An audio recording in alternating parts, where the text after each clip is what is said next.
જય માતાજી, નમસ્કાર. હું છું સોનલ રાજપૂત અને આપ નિહાળી રહ્યા છો ટોક્સ વિથ દીપ. અને આજે આપણે એક એવા કાર્યક્રમમાં મળ્યા છે જે છે સફળની શોધમાં.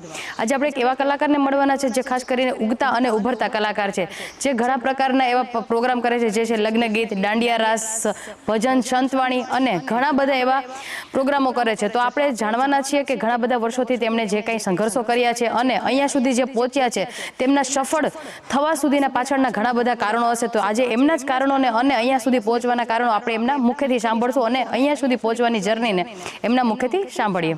જય માતાજી. જય માતાજી બેન. જય માતાજી. તમારો થોડો પરિચય જણાવશો? જય માતાજી. જય રામદેવ પીર. મારું નામ લોકગાયક હંસા કાથડ અને હું હાલમાં જુનાગઢ મધુરમ સોસાયટીમાં રહું છું. બરોબર છે. અને તમારા પરિવારમાં કેટલા સભ્યો છે? અમારે અત્યારે હાલમાં 3 છે. બરોબર. તો તમે સંગીતની શરૂઆત ક્યારથી કરી, થોડુંક જણાવશો? સંગીતની શરૂઆત મેં નાનપણથી જ કરેલી છે. જ્યારે હું 8મું ભણતી ને ત્યારથી. અને નિશાળમાં એક જ ભજન મને આવડતું છે, હું ગાતી. બરોબર. મારા ટીચર હતા, એ મને કહેતા, બેન તું કે આ ભજન ગા, એટલે જે સદગુરુ તમે મારા તારણહાર. બરોબર છે. એ ભજનથી મેં શરૂઆત કરી. પહેલાં હું નિશાળમાં ગાતી, પછી જેમ જેમ સમય ગયો એમ શીખતી ગઈ ને આવી રીતે આગળ આવી છું. બરોબર. તો તમે જે શરૂઆતના દિવસોમાં ભજન જે તમારા કીધું કે મારા ટીચર મને કહેતા કે તું બેન સારું ગા છો, અથવા તું એકાદ ભજનની કોઈ મતલબ શીખતા તમે અને તમે જે ગીત ગાતા, તો એકાદ પેલા ભજન સંભળાવશો શરૂઆતથી? ચોક્કસ. મારે જે જીવનની શરૂઆતનું જે પહેલું ભજન હતું ને, એ પહેલું ભજન આ જ. બરોબર.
સરસ.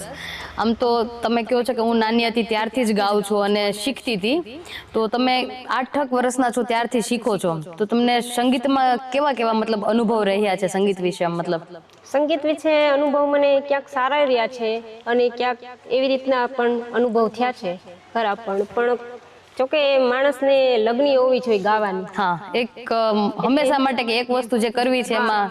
એટલે મને પહેલેથી જ હતું, જ્યારે કે મારા દાદા જે કાનદાસ બાપુ એનું નામ, એટલે એમના ઈ ગાતા, કાંદા પટેલ કરીને કહેવાતા, એટલે વગર માઇક વગરના ઈ ગાતા. એટલે અહીંયા ગાતા હોય તો બીજા ગામમાં એનો અવાજ જતો, એવો એનો અવાજ હતો મારા દાદાનો. બરોબર. જે કાંઈ એનું છે એ મને મળ્યું. એટલે તમને આમ તો વારસામાં થોડું મળેલું છે એમને? હા. એટલે જો કે હું સાધુની દીકરી છું, એટલે મને વારસામાં એ મળ્યું છે. મારા દાદા ગાતા, એટલા માટે મને આવ્યું, એટલે મને આમ થયું કે ના હું ગાઉં. મને આ ગમે ને વાગતું ને, પેલા જૂની કેસેટો આવતી. હા. તે કેસેટમાં ફરીદાબેનના ને એવા ગીત આવતા, જૂના કલાકારો આવતા, તો એ સાંભળતી. એ સાંભળીને એ રિયાઝ કરતી. એમાંથી હું ભજન ને આ બધું શીખી છું. આમ તમે અત્યારે હાલમાં ક્યાં મતલબ સંતવાણી કેવી રીતના ક્યાં પ્રોગ્રામો કરો છો? બધે ઓલરાઉન્ડ, ગમે ત્યાં હોય, નાના મોટા પ્રોગ્રામ બધે કરું છું. સંતવાણીના કરો છો, લોક ડાયરા કરો છો, લગ્ન ગીત, સંતવાણી, દાંડિયા રાસ. બરોબર છે. તો તમે શરૂઆતમાં સૌથી સારું સ્ટેજ તમને કઈ જગ્યાએ મળ્યું, કે મતલબ કે આ જગ્યાએથી મને કોઈ સંતવાણીનું મને પ્રોગ્રામ સારો મળ્યો, અથવા લગ્ન ગીત દાંડિયાનું કોઈ એવું કોઈ સારું સ્ટેજ જ્યાં તમે પહેલી વખત ગાયું હોય એવું કોઈ કઈ જગ્યાએ? હા, આપણે જો કે જુનાગઢનું જે ભવનાથ કહેવાય ગરવા ગિરનારની ગોદમાં, જોકે અમે જુનાગઢમાં જ રહી છીએ એટલા માટે પેલું સ્ટેજ મારું ત્યાં ભવનાથમાં, બરોબર. સાધુ સંતોના ચરણોમાં. એટલે પહેલી જ વખત મેં પ્રોગ્રામ ત્યાં કરેલો છે કે આપણે રામદેવપીરનું મંદિર સૌરા મંડપ કહેવાય, હા, એટલે ત્યાંથી જ મેં શરૂઆત કરી. બરોબર છે. તો તમે શરૂઆતમાં કીધું છે કે હું ભવનાથમાં જ, મતલબ કે આપણે જો કે જુનાગઢમાં રહેવા વાળા તમામ કલાકારો આમ તો ભવનાથમાં ગાતા જ હોય છે, પણ એક સાધુની દીકરી છો અને આમ તમે શું કહેવાય કે જે ગાવ છો અને તમારા કંઠે છે જે અવાજ, તો તમે સૌથી વધારે ક્યાં ભજનો ગાવ છે કે શું ગાવ છો? મતલબ જો સૌથી વધારે તો બને ત્યાં લગી તો ભજન જ ગાઈએ છીએ. જોકે લોકોની કોઈની ફરમાઈશ હોય તો આપણે પૂરી કરવાની કોશિશ કરીએ. બરોબર. એટલે મને વધારે તો ભજનમાં જ રસ શોખ છે અને શીખો છો એમાં. હા, શીખવાનું એમાં. બરોબર છે. તો તમે અત્યાર સુધીમાં કેવા સંઘર્ષ રહ્યા છે સંગીતમાં, મતલબ ને કોણીએ તમને એટલો સપોર્ટ દીધો છે, સાથ દે છે, અને તમે કોણ તમને આ વસ્તુ આગળ જવા માટે મતલબ પ્રેરે છે?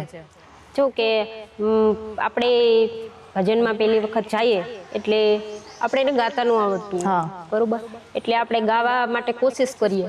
બરોબર છે.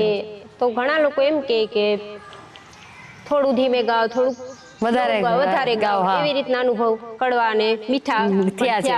ક્યારેક આપણે કોઈ આપણું સરસ કહી દે તો આપણે ઉત્સાહ થાય કે આપણે થોડું ગાયું માટે ગાયું, સારું ગાયું એમ. એટલે આવી રીતના બધા નાના મોટા અનુભવ થયા છે. અને જો કે સપોર્ટમાં વાત કરીએ તો મારા મમ્મી પપ્પાનો બહુ સપોર્ટ છે. મારા પપ્પા છે લાલદાસ બાપુ, જે અત્યારે સવરા મંડપના મહંત તરીકે ગાદીપતિ ત્યાં કહેવાય છે. બરોબર.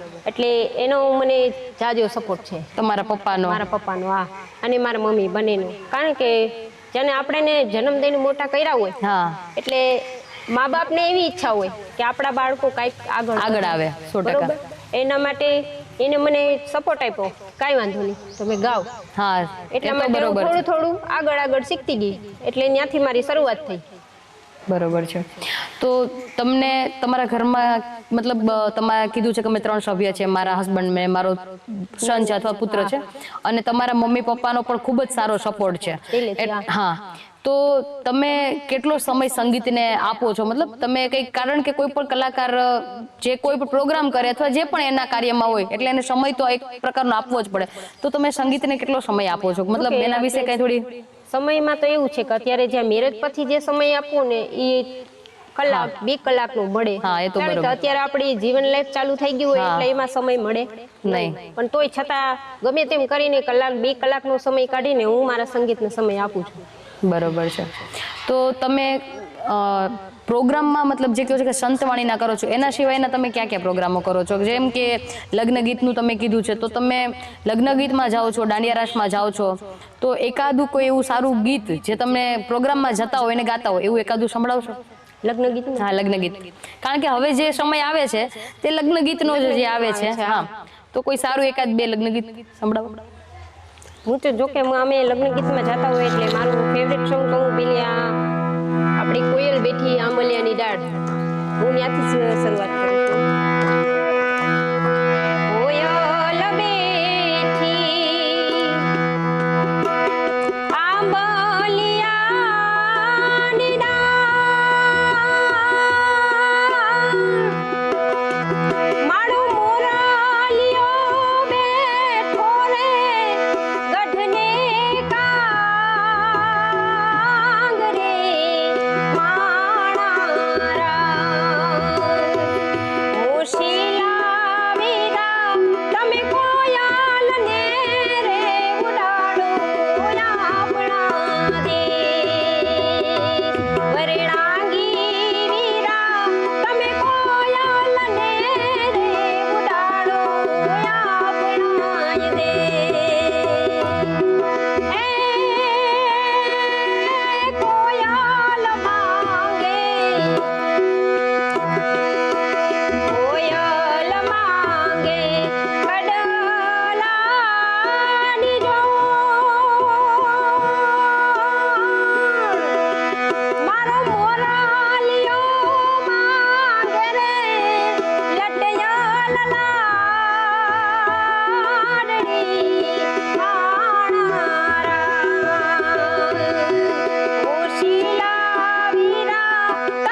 સરસ.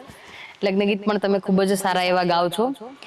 તમે મને થોડીક તમારા પરિવાર વિશે અને તમારા જે સંઘર્ષો, જે સંગીતના સંઘર્ષો વિશે થોડું જણાવશો?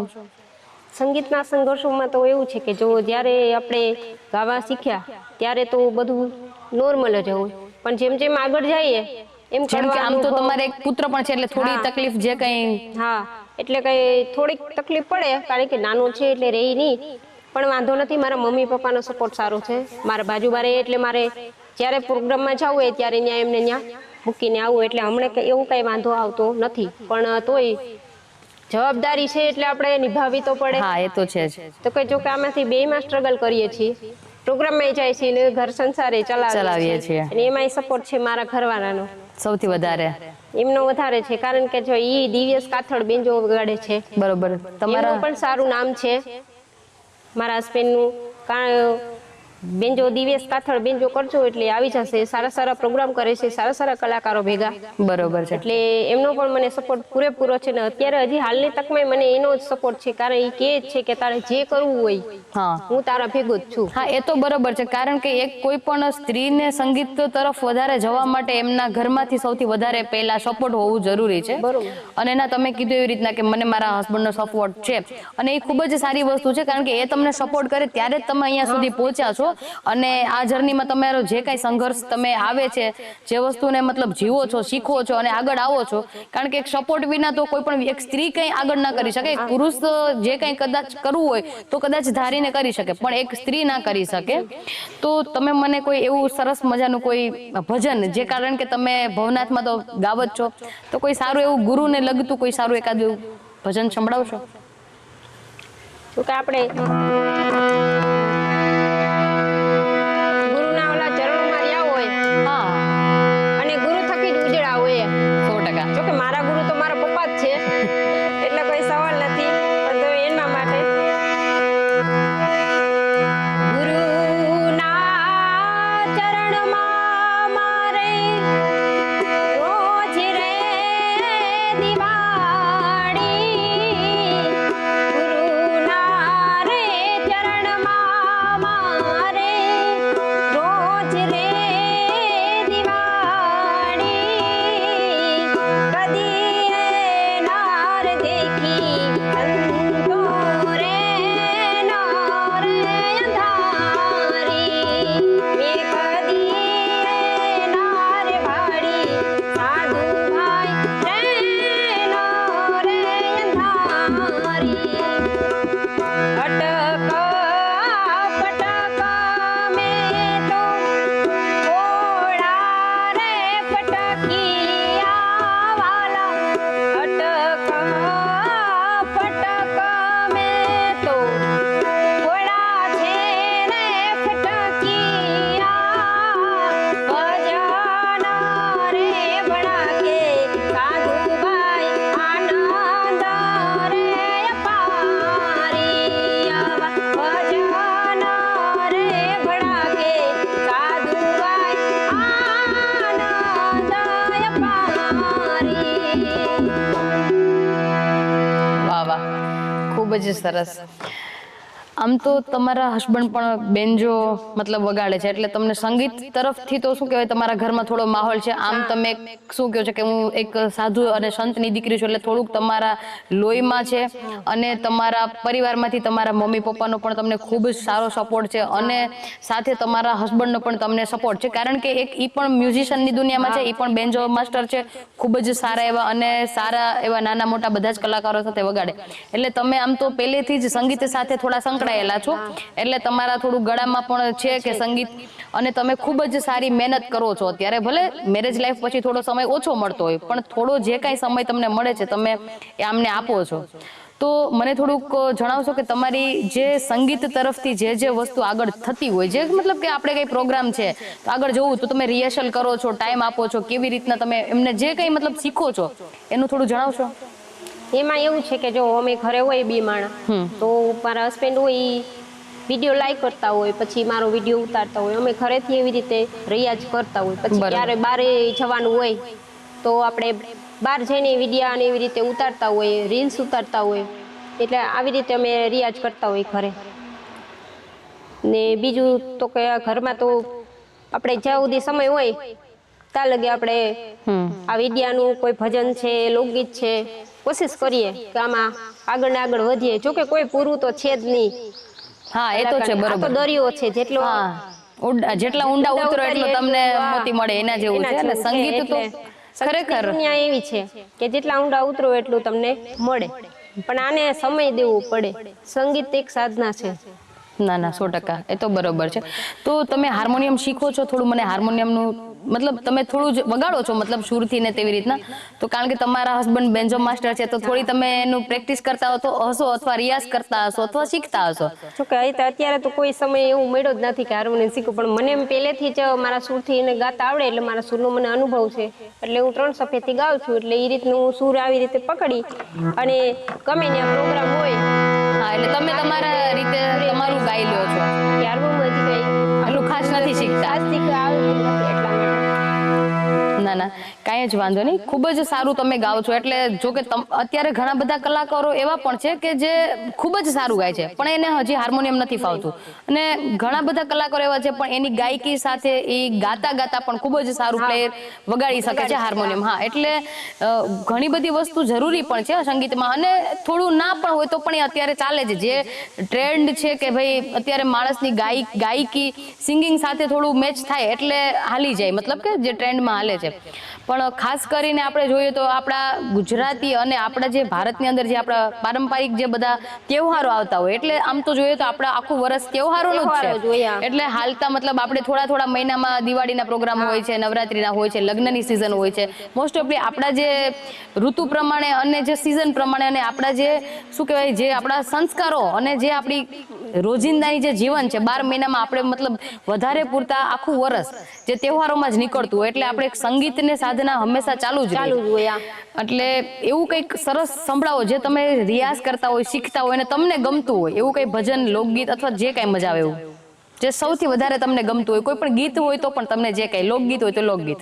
જો કે અમે દાંડિયા રાસમાં જતા હોય એટલે લોકગીતમાં આપણે ઓથલ પદમણી કહેવાય છે.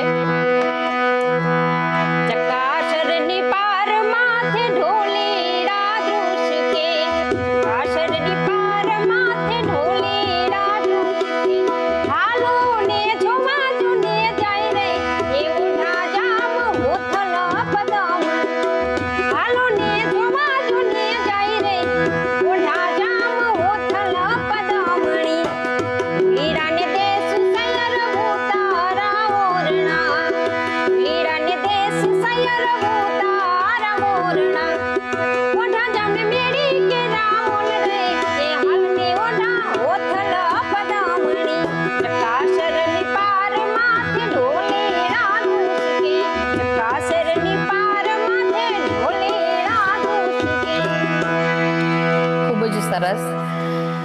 તમને કેવો અનુભવ છે કે ભાઈ, મતલબ અનુભવ થયા છે, જેમ કે ઘણી જગ્યાએ સારા અનુભવ થાય છે, ઘણી જગ્યાએ ખરાબ થાય છે. સંગીતમાં જ્યાં પણ આપણને ક્યાંય નાના મોટા પ્રોગ્રામ મળતા હોય એટલે આપણે જે કંઈ સફરમાં, કારણ કે એટલા બધા જે કંઈ વર્ષોથી તમે શીખતા હોય, જેમ કે તમારી નાની ઉંમરથી 8-10 વર્ષની ઉંમરથી અત્યાર સુધી જે શીખો છો, તો એમાં કેવા સંઘર્ષ રહ્યા છે, તકલીફો કેવી થઈ છે, મતલબ જે વસ્તુને મતલબ તમે વિચાર્યું હોય કે આવું ના વિચાર્યું હોય એવું પણ થાય, અને ક્યારેક વિચાર્યું હોય એનાથી પણ વધારે સારું થાય. હા, ક્યારેક એવું થાય કે આપણે પ્રોગ્રામમાં ગયા હોય, જો કે આપણને ખબર જ ન હોય કે એ પ્રોગ્રામ કઈ રીતનો છે, પણ ત્યાં જઈએ એટલે આપણને અનુભવ થાય.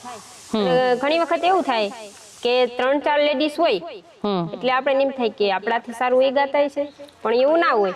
જો કે એનો વારો આવે છે, આપણો વારો આવે એટલે કોમ્પિટિશન થોડુંક વધારે આવી જાય, લેવલ ઉપર આવે, જે આપણે ધૈર્યનો અહીંથી અલગ જ થાય. એટલા માટે ક્યારે એવું તો થયું જ નથી કે આપણે જે ગાવું છે એવું નહીં, પણ જે નથી ગાવાનું ને એ આપણે અંદરથી નીકળે. 100% એ તો બરોબર છે. કારણ કે ઘણી વખત આપણે આ એક સંતવાણી અને લોક ડાયરા આ બે પ્રોગ્રામની અંદર વધારે થાય. દાંડિયા રાસમાં તો મિનિમમ ઓછું થાય, પણ આવી બધી બેઠકવાળા જે પ્રોગ્રામ હોય એમાં ઘણી વખત એવું થાય કે લેડીઝ કલાકાર જ્યાં 1-2 અને 2 થી વધારે પણ હોય, જ્યાં ડ્યુઇટમાં બેસાડે તો આપણને થોડી વાર એવું થાય કે ભાઈ હું શું ગાઈશ, સામેવાળું વ્યક્તિ છે તો ઈ શું ગાશે, તો મારે એમની સાથે ડ્યુઇટમાં શું ગાવું, એવી કોઈ પણ મતલબ શું કહેવાય તકરારી મતલબ જે પ્રોગ્રામ ક્યારેય નહીં. જો હોય કે અને એમાં આપણે કન્ફ્યુઝ હોય કે ભાઈ હું શું ગાઈશ, આમાં શું ગાઈ શકીશ, તો એવો કોઈ ક્યારે એવું બન્યું છે માહોલમાં ક્યારે કે મતલબ તકલીફનું કે ભાઈ હું આમાં શું ગાઈશ એવી કઈ પણ? નહીં એવું તો બન્યું જ નથી અત્યાર લગી. જો કે ડ્યુટમાં વારો આવે એટલે પેલા એને ગાઈ લેવા દેવાનું, પછી આપણને ખબર છે કે હવે આપણે શું ઉપાડવું, બરોબર. એટલે જોકે સુર બારાત જવાનું કોઈ સવાલ આવતો જ નથી. જોકે આપણે સુરનું જ્ઞાન છે એટલે કોઈ ટેન્શન નથી. પણ જો ઈ ગાતા હોય ત્યારે આપણે સાંભળી લેવાનું, પછી આપણે શું ગાવું એ આપણને ખબર હોય. એટલે ગમે ત્યારે લેડીઝમાં ભેગા થયા છીએ અમે, 2-3 લેડીઝમાં મારે વારો આવ્યો છે, પણ મારે ક્યારે એવું બન્યું નથી કે આ ગાવાનું નહીં એમ. તો તમે થોડું મને જણાવશો કે આમ તમે જે ભજન ગાઓ છો તો તમે કયા કલાકારોને સાંભળો છો? કારણ કે આપણે તમે જ્યારે ગાતા હોય ત્યારે કંઈક એક લેવલ હોય કે ભાઈ હું આ કલાકારને સાંભળું છું, મને વ્યક્તિત્વ મતલબ કે એમનું કલાકારનું જે વ્યક્તિત્વ મને ગમે છે, એમની ગાયકી ગમે છે, તો એવું કોઈ કોણ કલાકાર છે જે મતલબ તમને વધારે? જો કે હાલના તો જયશ્રી માતાજી છે, લલિતાબેન છે, આ બધા કલાકારોને હું સાંભળું છું. કારણ કે એની ગાયકી એકદમ ચોખ્ખી ને આમ મનને એમ થાય મનની શાંતિ મળે ને આપણે આવડી જ જાય તરત જ, એવી રીતની છે.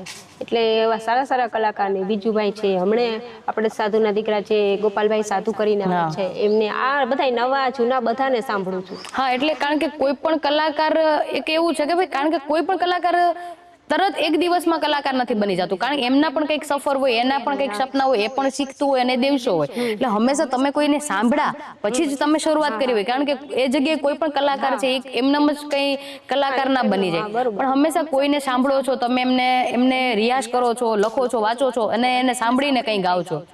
તો એ સૌથી પહેલી વસ્તુ છે કે તમે કોને સાંભળો છો અને કોને સાંભળીને શીખ્યા છો, એ સૌથી વધારાની વસ્તુ છે.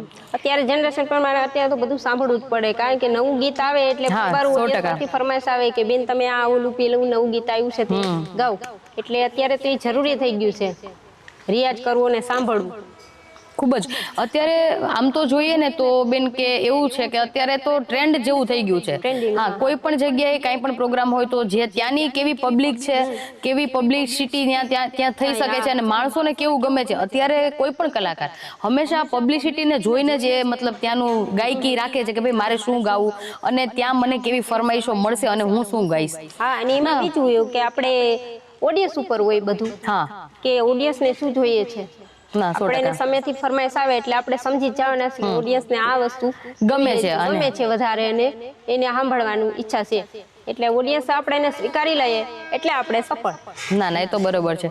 તો તમે ઘણા ટાઈમથી ભવનાથમાં પ્રોગ્રામ કરો છો, તો કોઈ એક એવું સરસ મજાનું જે મહાદેવને અર્પિત હોય, મતલબ મહાદેવને કંઈ પણ મતલબ આપણે કહી શકીએ કે મેં મહાદેવ માટે જે કંઈ મતલબ જે સાધના કરી છે એ છે, તો કોઈને મહાદેવને લગતું એકાદું સારું ભજન સંભળાવજો, એકાદ બે જે કંઈ તમને ગમે છે. ચોક્કસ.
સરસ. આમ તો તમે ઘણી બધા વખત કીધું છે કે ભાઈ હું ઘણી વખત આપણે ભવનાથમાં પ્રોગ્રામ કરું છું, તો કોઈ સાધુ અને સંતને, કારણ કે ત્યાં જે આપણે જગ્યા છે તે સાધુ અને સંતની છે, મહાદિગંબર એવા, તો કોઈ એક સાધુ અથવા સંતને કોઈ લગતું કોઈ સારું એક ભજન સંભળાવી દે. જોકે મને ભવનાથમાં મેં ઘણા પ્રોગ્રામ કર્યા, પણ જે મને ગમતું એક ભજન તમને સંભળાવું. કારણ કે ત્યાં જે જગ્યા છે તે જોગી અને સાધુઓની છે. જોગીની અને સંતોની જગ્યા છે. માટે કોઈ રે બતાવો અમને જોગીડો રે, જોગી મારી કાયાનો ઘડનાર જોગી રે,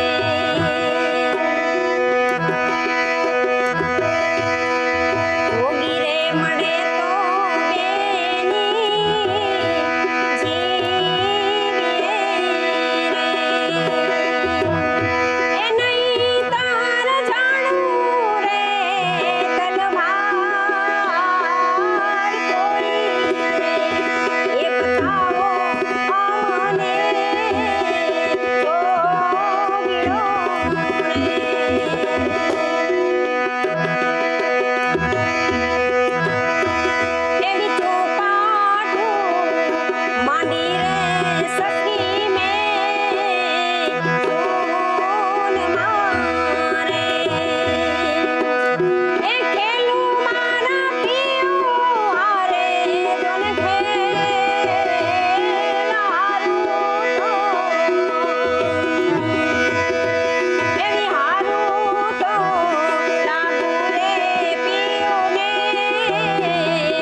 પહેલા તો ખૂબ જ ધન્યવાદ કે તમે આવો તમારો કિંમતી સમય ફાળવીને તમે અહીંયા ઉપસ્થિત રહ્યા એ માટે ખૂબ ખૂબ ધન્યવાદ અને જય માતાજી. જય માતાજી.